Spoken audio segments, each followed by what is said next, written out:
amigos, como anunciamos, va a estar con nosotros en breves instantes el poeta Jorge Eslava para conversar sobre su libro Gymnasium y también otros asuntos que le conciernen. Jorge, bienvenido a Cinema de los Sentidos. Bienvenido, Muchísimas gracias. bienvenido también. Bueno, yo tengo que llamarlo profesor porque me obliga el haberlo tenido de maestro casi. Bienvenido, profesor Eslava. Muchísimas gracias. Jorge, Buenos días. una pregunta que se viene a la mente seguro de muchos lectores, sobre todo estoy pensando en los lectores que conocían tu poesía anterior, debe ser ¿qué ha cambiado entre poemarios como Ítaca o Territorio, tan vinculados a esta poética hermética, reflexiva también, y el ánimo más bien confesional, conversacional que tiene un libro como Gymnasium? ¿Ese tránsito es producto del tiempo?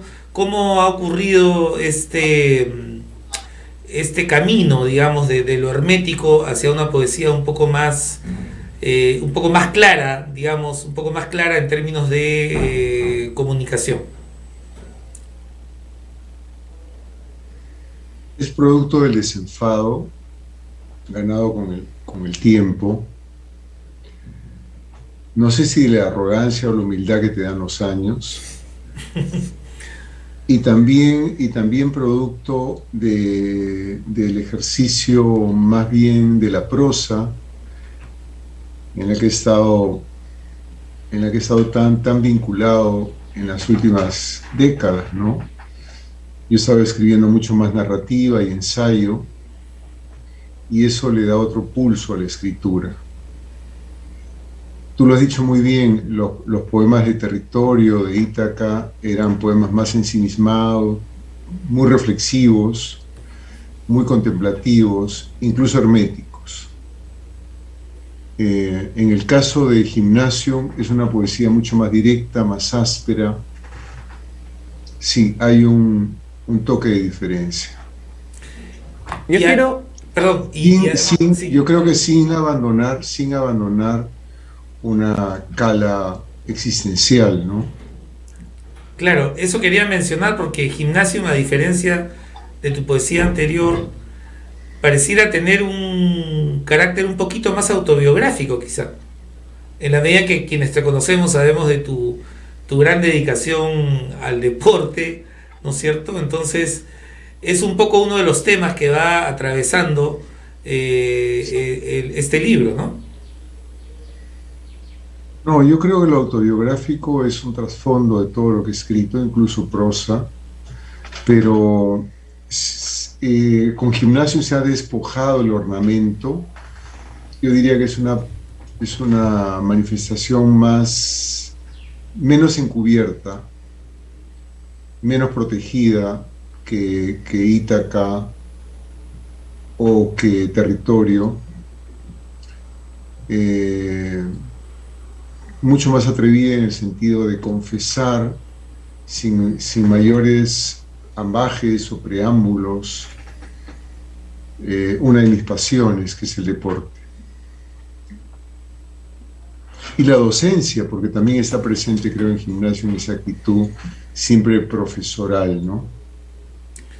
yo ahora, ¿qué quiero? Y creo que vale la pena preguntar, ¿por qué el silencio poético se ha extendido durante tantos años y por qué romperlo ahora? Si bien has seguido publicando los libros de literatura juvenil, los ensayos, incluso algún libro de entrevistas, ¿por qué se extendió tanto tiempo el silencio poético y por qué la decisión de ahora romperlo?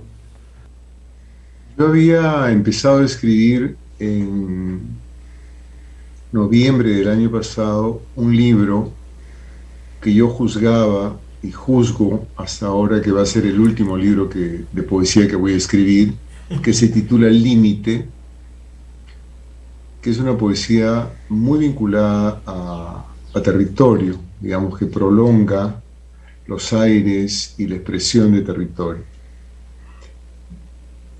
Este libro se vio interrumpido por un hecho circunstancial, una operación a la que fui sometido con mala suerte.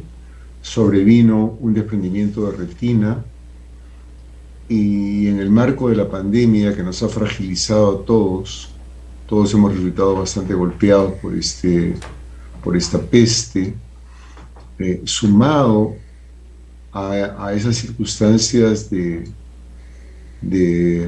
quebranto, digamos, el desprendimiento de retina me sometió a un estado de suma debilidad y de impotencia y probablemente de rabia también. Entonces irrumpió de manera impensada uno tras otro estos poemas de gimnasio, y lo escribí en un periodo vertiginoso, entre enero y febrero de este año. Procuré ser muy disciplinado. En febrero decidí cerrar este grifo que me tenía constantemente pensando en el debilitamiento del cuerpo y en la inminente derrota. Lo cerré en febrero, en marzo lo dejé descansar y 2 semanas de abril lo dediqué a corregir y lo entregué a una editorial. No quise pensarlo mucho. Yo había sido y soy normalmente sumamente minucioso y cauteloso con lo que entrego a la imprenta, pero esta vez quise obrar de un modo diferente. Fui bastante más atrevido y tal vez irresponsable. El título del libro, Jorge, es interesante porque tiene también una doble valencia, ¿no? Gimnasio efectivamente es el lugar donde se practica el culto físico, pero gimnasio también es una palabra muy antigua vinculada a la enseñanza y al colegio y a la educación, ¿verdad? Así que de alguna manera el título resume un poco lo que eres tú también. Sí, el título surgió, como suele ocurrir conmigo, los títulos aparecen antes propiamente del libro. Los títulos funcionan para mí como un faro que me conduce a un tema, a un tono incluso, ¿no?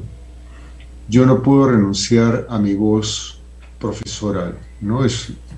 La docencia es algo que lleva una vocación que llevo conmigo las 24 horas, y quienes sufren sobre todo son mis hijos, porque mis hijos quieren un padre y no un profesor en casa.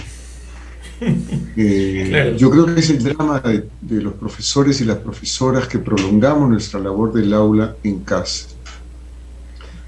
Y necesitaba un título que creara un ambiente. Yo creo que el ambiente de la docencia, esto que yo llamo el eros pedagógico, esta relación de desear el bien para el discípulo, en la Grecia clásica se ejercía en estos baños públicos, en estos lugares de ocio, en el mejor sentido de la palabra del ocio creativo, que eran lugares de encuentro entre maestros, maestras, jóvenes. Por supuesto que predominaba el género masculino, ¿no? Y con bastantes libertades, bastantes licencias, y era un lugar de encuentro, de conversación, de distensión para los placeres del cuerpo y del alma, ¿no? Es decir, mientras estabas sometido a un baño de vapores y con hierbas y con flores, estabas conversando probablemente asuntos de política o asuntos artísticos, ¿no? Y es de algún modo el modo como he planteado yo mi trabajo como profesor. Siempre he pensado que dentro del aula existe una atmósfera importante, pero también fuera del aula. Trabajar con los chicos fuera del aula, llevarlos al cine, al teatro, tomar un café con ellos, ¿no? Fue un aprendizaje que yo tuve en San Marcos. San Marcos era una universidad donde proliferaban los cafetines y uno prontamente descubría que el aprendizaje se daba indiferentemente dentro del aula y fuera del aula, conversando con compañeros o con profesores. Yo, aprovechando esta respuesta a partir de lo que es tu labor como profesor, Quería preguntar, ya que yo conozco esa labor, incentivar a los alumnos a ir al teatro, a ir al cine, a ver cine peruano, ¿no? Poder conversar Consta. después de la función, ¿no? Quería saber, en este periodo de pandemia, ¿qué tan retador fue para usted tener que elaborar e incentivar a los alumnos a ver contenido que incentiva el alma, la cultura, ¿no? A pensar? ¿Y qué tan retador fue adaptar su labor de maestro? Porque usted como maestro es una persona que intenta que los alumnos participen, ¿no? En literatura, que se acerquen al texto, que les pongan, que lo lean y estar presente, ¿no? ¿Qué tan difícil fue adaptarse? Y cómo eso derivó también a esa vuelta a la voz poética, porque también usted es una persona muy deportista, arquero como Camus, ¿no? ¿Qué tan difícil fue tener que reestructurar esas dos pasiones en este periodo? Me conduces a una cámara de tormento, porque ese primer año fue realmente un calvario. Para mí, yo creo que para todos los docentes, pero particularmente para quienes como yo éramos abiertamente enemigos de la tecnología. Aunque sorprenda mucho, yo no uso celular, no participo de redes, soy un sujeto que se ha quedado en los años 60 o 70 en términos de tecnología. Me crispa y me abruma leer un manual de instrucciones, por ejemplo, ¿no? Los relojes que uso, 2 o 3 relojes que tengo son relojes a cuerda. No conduzco, me manejo todavía en bicicleta, en fin. Soy un sujeto decadente o anacrónico para ser más generoso conmigo. Entonces, ese primer año fue durísimo porque tuve que enfrentar primero la resistencia natural que tenía yo a la tecnología, a aprender un lenguaje, ingresar a un universo en el cual yo era un analfabeto completo. Fue un año durísimo, durísimo, y mi principal herramienta fue persuadir o seducir a los chicos a que encendieran sus cámaras. Para mí era la primera conexión humana que podía establecerse a través de la pantalla, vernos los rostros, mirarnos a los ojos y empezar a bromear con ellos. Una vez que recuperé el sentido del humor, bromear con ellos, tener ese grado de complicidad que me parece indispensable entre el maestro y los discípulos, ¿no? Alumnos, alumnas. Transcurrido ese primer año, una vez que logré vencer todos esos demonios, me sentí mucho más familiarizado el segundo año, que también fue un segundo año donde se flexibilizaron ya los protocolos de bioseguridad. Y en cuanto vimos muchas obras de teatro virtuales. Si les aseguro que habré visto unas 10 o 12 obras teatrales a través de la pantalla, creo que me quedo corto. Cuanta obra de teatro ofrecían a través de las pantallas, yo buscaba el contacto y lo hacía ver a los chicos, ¿no? Y les mandaba a ver películas, o sea, siempre había una oportunidad para comentar algo que escapara estrictamente del libreto académico, quiero decir, del programa del curso, ¿no? Pero que a la vez estaba vinculado con el curso, pero que además era un puente de relación entre el profesor y el estudiante. El estudiante no se vincula del mismo modo a una lectura obligatoria que a una película. La película le da mayor libertad de opinión, mayor confianza, en fin. Veíamos cine, veíamos teatro, y en cuanto se pudo salir a la calle a ver teatro, fue la gloria, ¿no? Encontrarnos en la puerta recuerdo del Teatro de Lucía y reconocernos, porque era una práctica continua encender nuestras cámaras, reconocernos y abrazarnos o darnos puños, ¿no? Recuerdo que ese día terminó la función, nosotros llenamos la sala, o sea, yo compré la función, el aforo sería 70 u 80% y tenía 100 alumnos o 80 alumnos en el aula, y parecíamos una procesión dirigiéndonos a algún lugar donde pudiera acoger tanta gente y nos terminamos reuniendo en una cafetería La Baguette que tenían un día domingo, tenían cerrado la segunda planta y la abrieron expresamente para nosotros. Nos distribuyeron en mesa de 6 u 8 chicos y yo estaba en la plenitud de mi felicidad, verlos, cómo conversaban,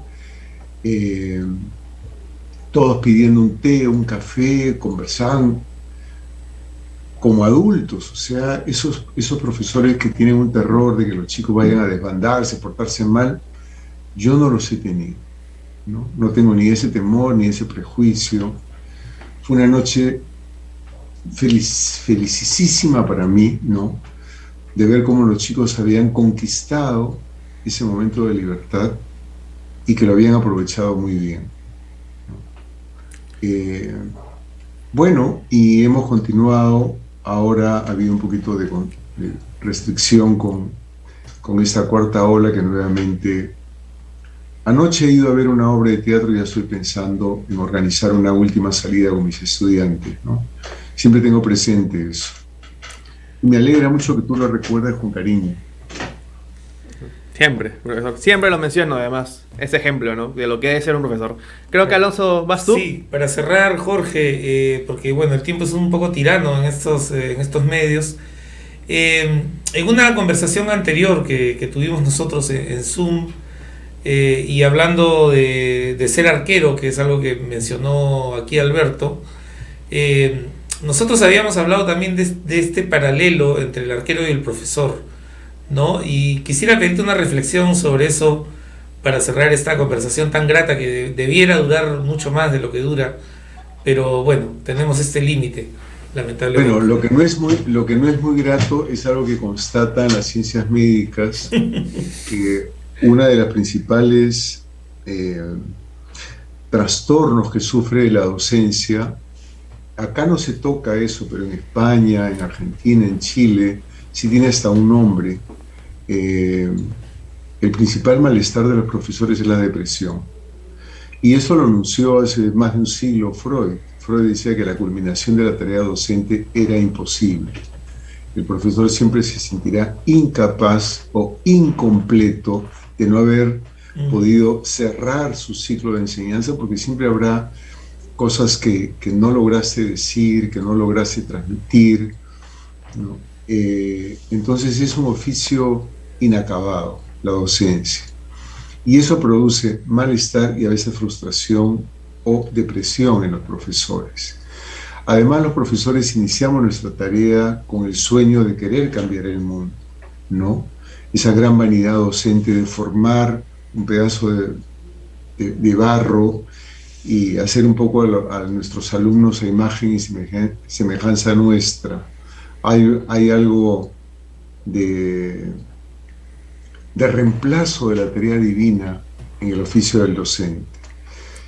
También los goleros, los guardametas, los porteros tienen esa depresión, estar oscilando entre ser el villano y el héroe, ¿no? Una noche de gloria. Nadie guarda mucho, conserva mucho las atajadas. Lo que guardamos más son los resultados. Entonces, nuestra gloria dura poco y nuestra desgracia dura muchísimo. El portero de Brasil 50 que pierde ante Uruguay, después de ese partido cayó en una depresión tremenda, ¿no? En un estudio que se hizo en Argentina se registran 10 arqueros de primera profesional suicidas. O sea, la depresión nos lleva al suicidio. Ese famoso portero que llegó a ser titular en la selección alemana, Enke, que yo lo menciono en el libro, terminó suicidándose. No creo que sea el destino de todos los maestros, pero en gran medida tú te acordarás, Alonsín, el famoso cuento de Washington Delgado, este profesor que en plena clase, explicando un poema de Guren, se muere. Así es, el profesor Octavio Aguilar. De Octavio Aguilar, él se da cuenta que ha muerto pero sin embargo aún muerto sigue cumpliendo sus labores, ¿no? Es escalofriante ese cuento porque muchas veces en un aula nos encontramos hablando con el mejor entusiasmo, pero que somos como si fuéramos una momia al frente de nuestros estudiantes. Y el hecho de estar frente a los estudiantes, ser el mayor del grupo, es lo que ocurre también con un golero. Por lo general el arquero es el mayor del equipo, es el que conduce el grupo, es el que orienta el grupo y es un poco el ascendiente que tiene el maestro frente a los estudiantes. Sí encuentro afinidad y, como lo he dicho antes, a veces cuando estoy delante del pizarrón siento que el marco de la pizarra es como si estuviera bajo los tres palos. Qué maravilla. Muchísimas gracias, Jorge, por explicarnos esta analogía. Y por supuesto, desde aquí le deseamos la mejor salud a tu libro Gymnasium, que espero pues que todos los lectores se disciplinen, ¿ah? Y adquieran su ejemplar para que hagan ejercicio también con la mente. Muchísimas gracias, Jorge. Un fuerte abrazo para ti desde Cinema en los Sentidos. Gracias, gracias Alberto, gracias Alonso. Abrazos para ustedes y para sus oyentes.